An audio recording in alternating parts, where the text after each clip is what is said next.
mic is not working right now, so I'm going to try to yell as loudly as I can. We have time now for a Q&A. So if you have a question, just put up your hand and try to speak as loudly and clearly as you can. So now please join me in welcoming back the amazing filmmaking team and cast behind I Declare War. Come on, guys.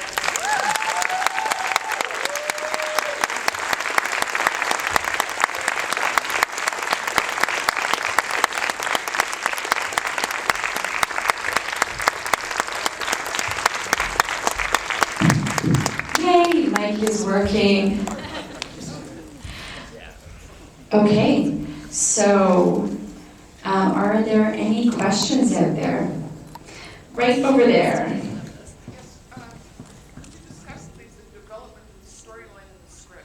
Can you discuss the development of the storyline and the script? So I'm going to hand this over.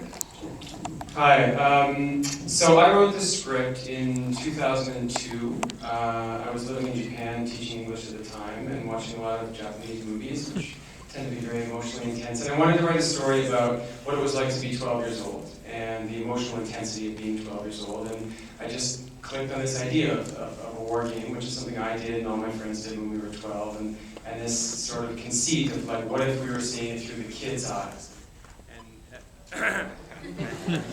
And it seemed like a good metaphor for the visual and for the emotional intensity of being that age. And then it took 10 years of walking around town and handing it to people, and finally connected with the person who believed in it enough to make it.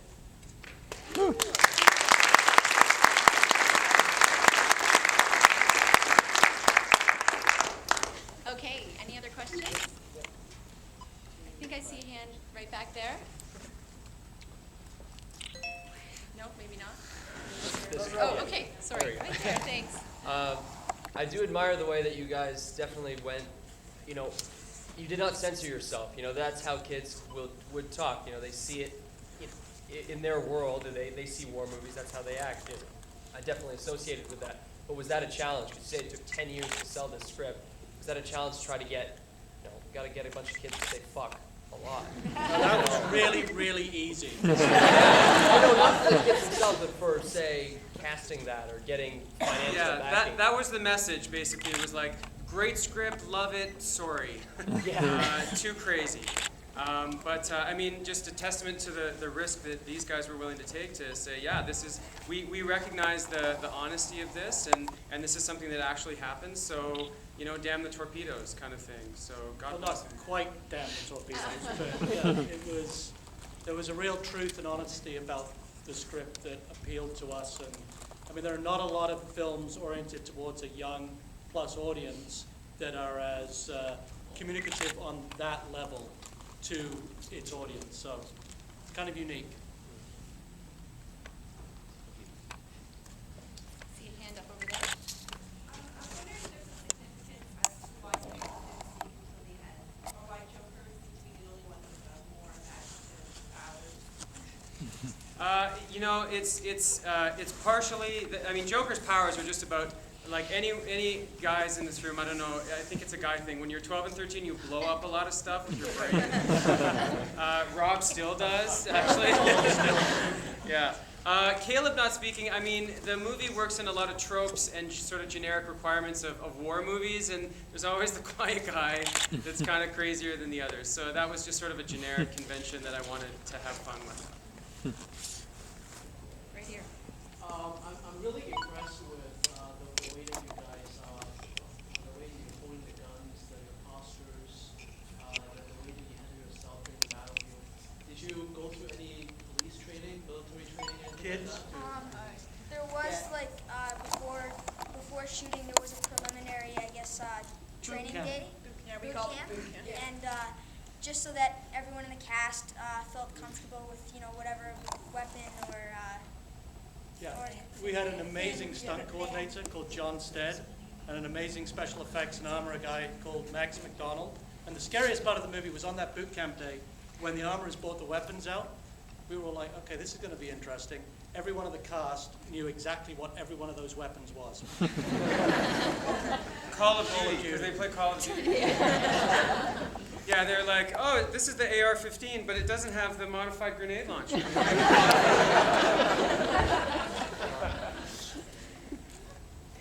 the kids were great. Yes. Yes.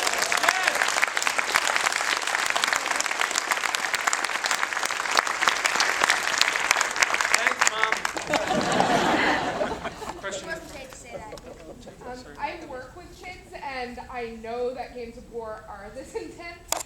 So I wonder when you guys were filming whether there were any moments where you were thinking back to the games of war or capture the flag or whatever that you play, and you're like, whoa, it really is that intense. Yeah, I know what it is. Yeah, same. Who wants it? I think they answered it. All right. I think there was a hand up over there. Yeah, I have two quick questions. How many days did it take to shoot, and was it shot in sequence? We had a 20-day schedule, so we shot in 21. And no, it wasn't shot in sequence. We were all over the map, fighting weather, locations. Age of children, Yeah. labor laws. Something like the big battle scene in the middle, we couldn't shoot in one day. We couldn't shoot in 2 consecutive days because it would force them to work 12-hour days. So I mean, it was a juggling match. Match. Right over there. I was wondering with Sullivan, was it kind of hard to, was there ever a point when you were writing where you're like, okay, here's the line I don't cross for when he goes from just being a kind of sadistic kid to a psychopath, or, because he was scary. By the way, we need to point out, he is, Michael, Yeah, where's Michael is the Friend? nicest gentleman.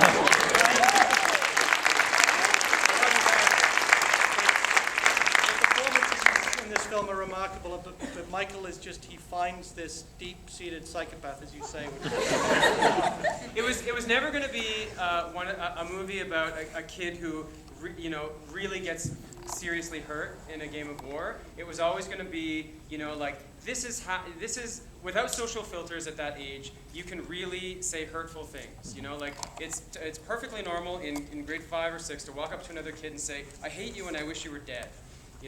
And that kind of hurtfulness and that kind of like intensity was what it was about. So the torture, again, we play with it in the movie of like, is this imagination or is this real? But it's always supposed to be just about the emotional intensity of that age.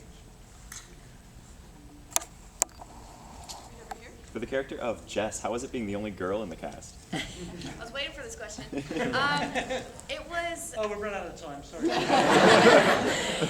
was, at first I was a bit nervous, I do have to say. But honestly, these guys are so amazing that I just felt like one of the boys. Of course not on camera, but off of it, I was like, was I too girlish there? Or was it, yeah, it was a lot of fun.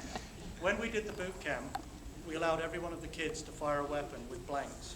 Jess, of course, is the only one who doesn't have a gun in the film. She has a crossbow.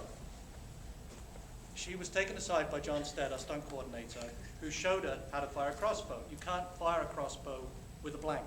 You have to fire it with a bolt.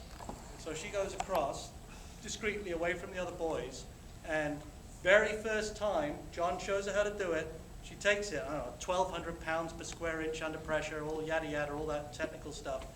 Bullseye. All the boys come walking over and watch her do it again. Bullseye. And it was at that point that I think they realized that 2 things.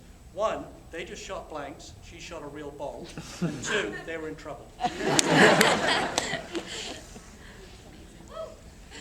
So we have time for one more question. I see a hand up over there. Just thinking about the weapons and the crossbow, did the cast get to choose their own weapon, how they visualized it, or was that you? No, the weapons were written into the script as something that character in particular would use. So Joker's got the shotgun, it's kind of like the most forceful weapon, etc. Cool. Can I say one more thing before you wrap it up? Go ahead. And I meant to say this at the beginning, and I apologize for not doing it. Integral to this project, and integral to everybody in this room and everybody up on the stage, I have to thank specifically the mothers and fathers, all of our mothers and fathers.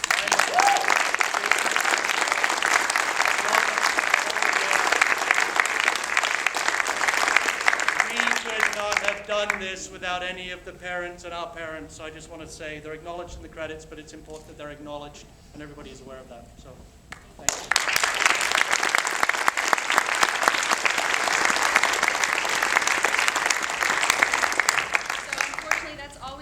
time for today. So thank you everyone for coming, and thank you so much to the filmmakers and the cast.